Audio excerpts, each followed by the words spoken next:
Hi, my name is Regine, and this is Wither of Tales podcast. This week's episode is written by Regine Valenzuela and narrated by CJ Vilano.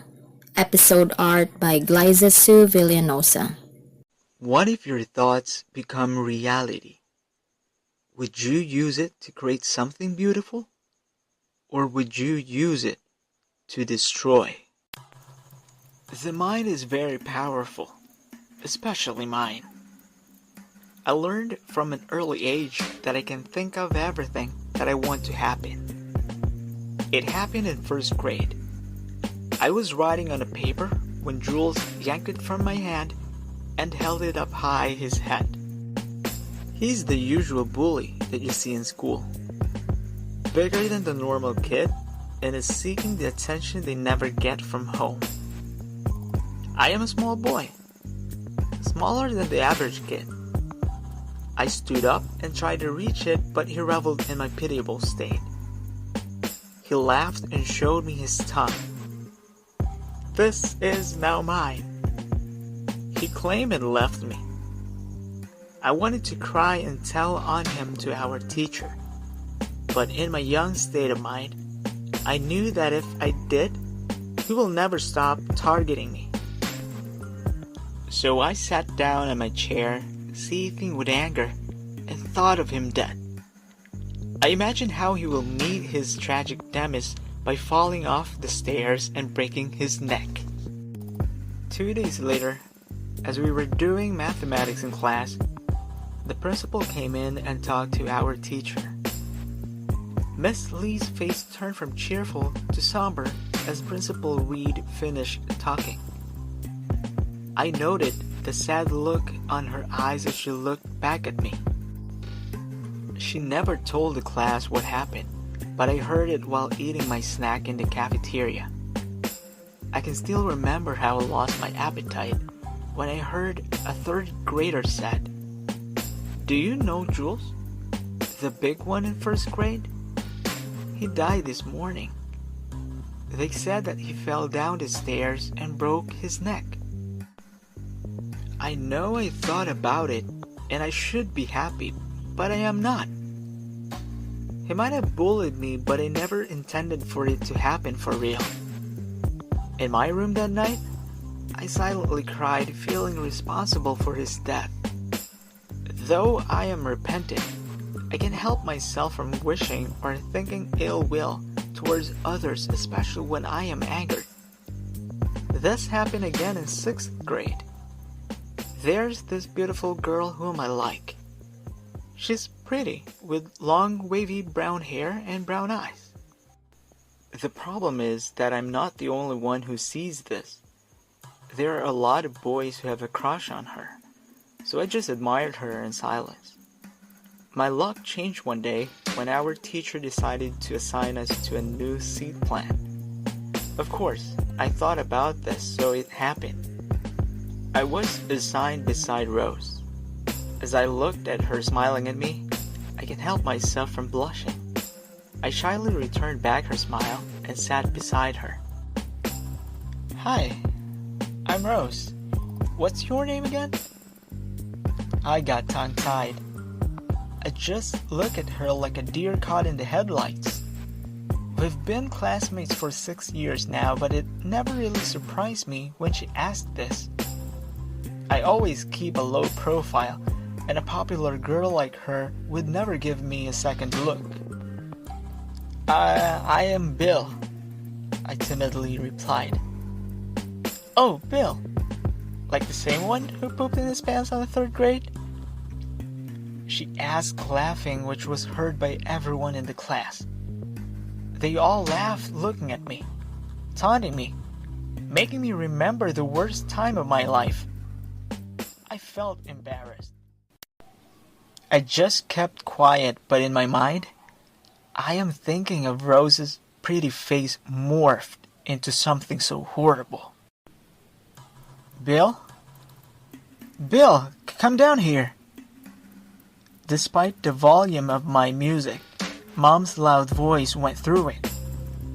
I slowly got up off my bed and went down the stairs, my headphones still on my ears. Yes, Mom? What is it? I saw her lip move, but I couldn't understand a word she says, so I reluctantly removed my headphones. What is it? I asked again. She pointed to the television.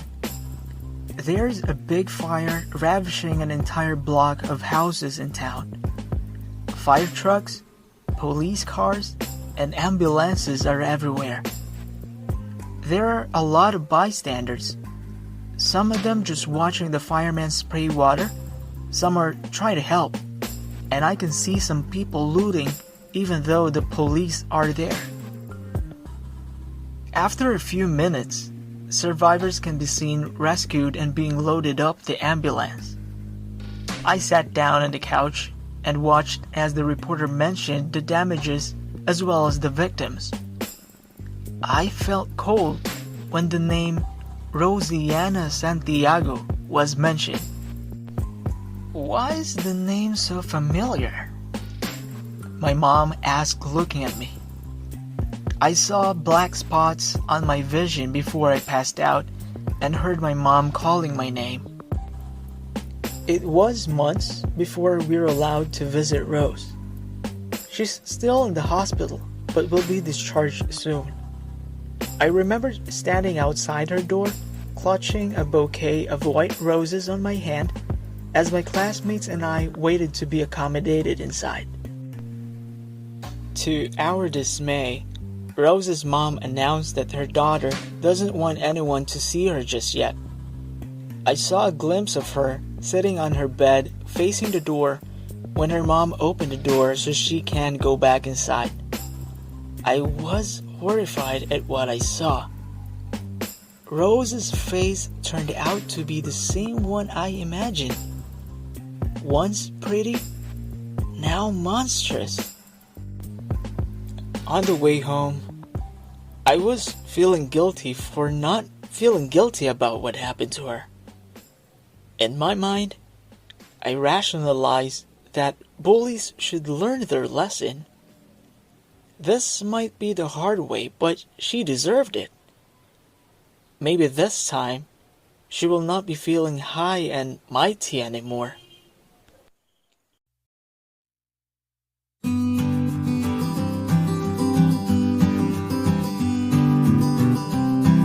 Hi, this is Regine, and you know how I love listening to podcasts.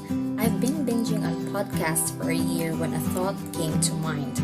Why don't I make my podcast and tell my stories? I thought it's tough to make one until I found out about Anchor. Podcasting with Anchor is easy as 1, 2, 3. It's free. There's creation tools that allow you to record and edit your podcast right from your phone or computer. Plus, Anchor will distribute your podcast for you so it can be heard on Spotify, Apple Podcast, and many more. The best part is, you can make money from your podcast with no minimum listenership. So what are you waiting for? Download the free Anchor app now or go to anchor.fm to get started.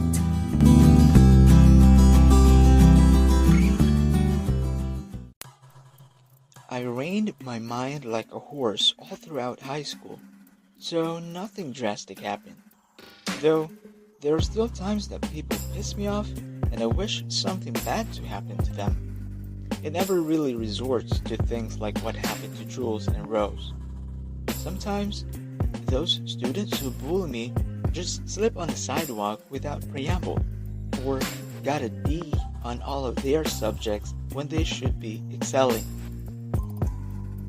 High school is where you can see couples who display their affections publicly.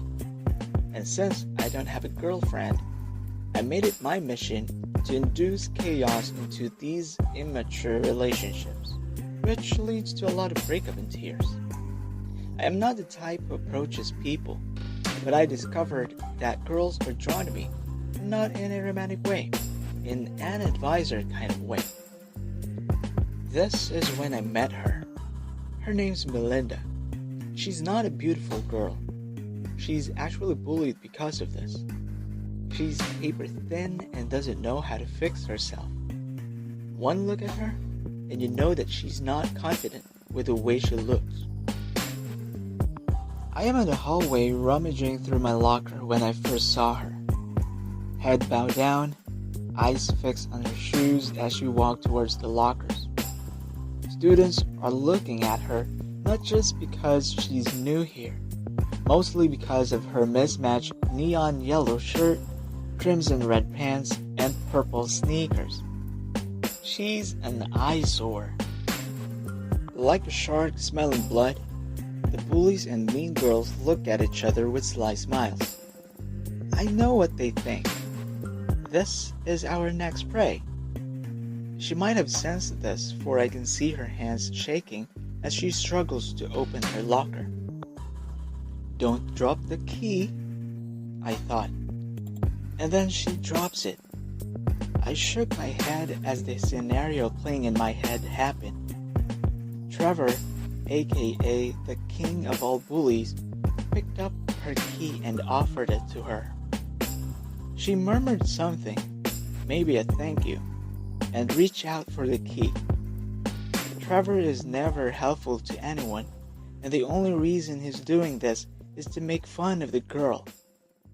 I clenched my fist as he dangled the keys high up his head, as Melinda's fingers reached for it. Everyone laughed. "If you want it, then reach for it, bitch," he said in a loud voice. Melinda tried to reach it, but Trevor is a 6-footer. Reaching it would be impossible. Everyone is entertained while I'm seething with anger, so I did what I always do. Think of Trevor dead. The unexpected happened. I see his eyes roll up his head and he drop on the floor. Shrieks echoed in the hallway, which is filled with laughter minutes ago. Someone is doing CPR on him, and teachers are called. Someone called 911, but it's too late. Trevor is dead. What I thought just happened. My mouth hangs open, watching the scene. Melinda's biting her fingernails as she slowly walked my way. I just looked at her as she passed, never really knowing what to say. The school mourned him. He's a varsity basketball player and had been scouted by different teams to go pro in college. Everyone felt his loss, but not me. He deserved it. Popularity never gave him the right to bully others. In my mind, I'm happy that this world has rid off another bully because of me. Reports say that he had a stroke. Doctors found out that he had an aneurysm and it ruptured. Perfect timing. I just thought as I looked at Melinda still biting her fingernails. There's something about her that draws me to her. It's not the looks for sure, but it seems like there's a bright light surrounding her that draws me out of my darkness. After Rose, I never had a crush, but I think I have just that, right now. I shook my head and focused on whatever my teacher is blabbing about in front. I usually just ride my bike, but my dad bought me a Mustang yesterday for my birthday. Our business prospered for the past few years. Maybe that's the creation of my mind, but I'm not sure. I never thought of thinking about good things, just dark ones. I never really aim for a car, especially a cherry red Mustang, for this will make me the center of attention, and that's the last thing on my priority list. But my dad is insistent, and I don't want to hurt his feelings. So, when he gave me the key, I forced myself to smile for his benefit. I'm out of my mind driving when I saw a glimpse of purple sneakers up ahead. I don't know why I feel this, but I get excited. My heart pounds and my palms started to sweat as I see her walking with her big backpack, sporting a red top and green pants. To stop or not to stop? I battle with myself as I get near her. Seeing her face helps me make a decision. She's not crying, but I can see that she just did. I stop the car a few meters ahead of her and go out the door. I cautiously walk towards her. Melinda, right? She's startled, her body on high alert.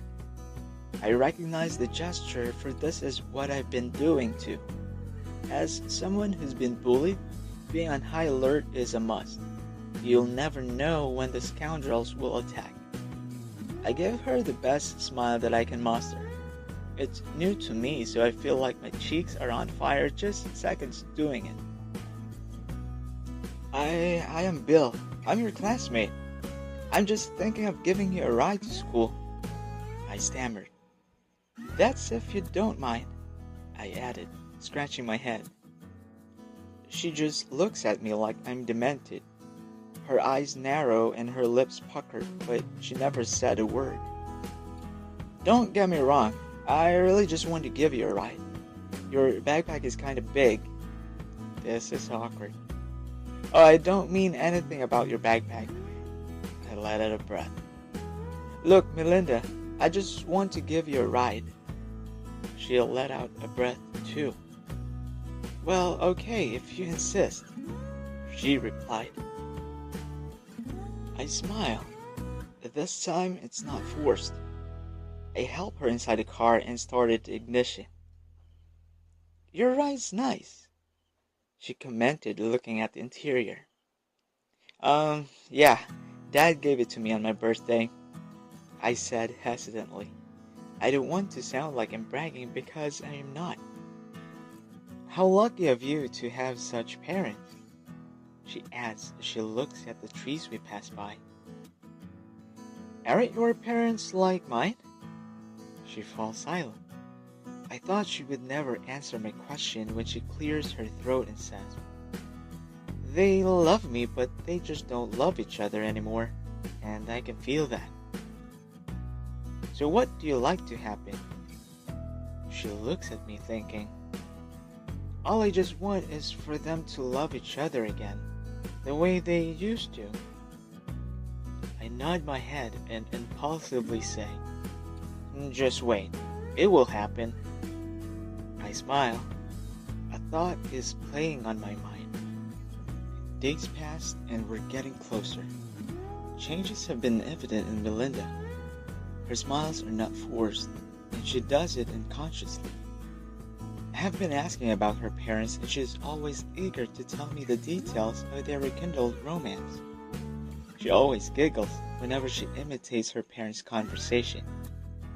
They're like in high school, she mustered one time we talk about it.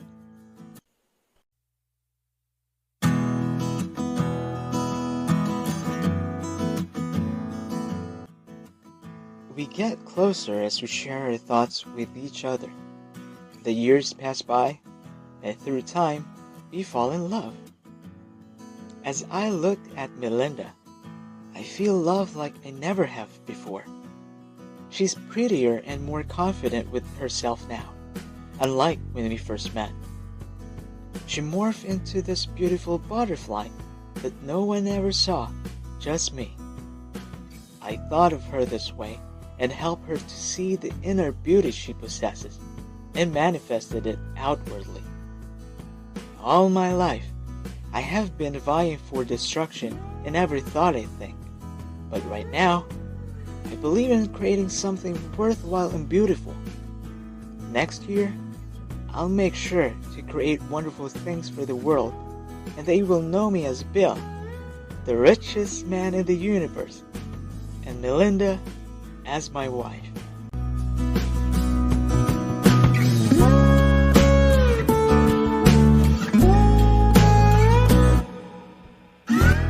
If you like this story, click the subscribe button.